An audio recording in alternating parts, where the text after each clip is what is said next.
Every morning Lucy would wake up to the gentle cooing of pigeons outside her window. Coo, coo, coo, they called.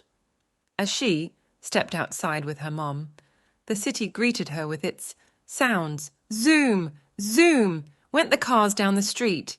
Police cars are blue and white. Fire engines are red. Both are very loud. Ring-a-ling, ring-a-ling. Cyclists on bicycles, their bells. Walking further, Lucy and her mom passed a construction site. Rumble, rumble, clank, clank, went the machines. At the corner, Lucy saw a man playing the drums. Boom, boom, rockin' to the beat. Lucy and her mom went into the park. Dogs were barking. Woof, woof. Birds were chirp, chirp, chirping sweetly in the trees. It was like a chorus of happiness.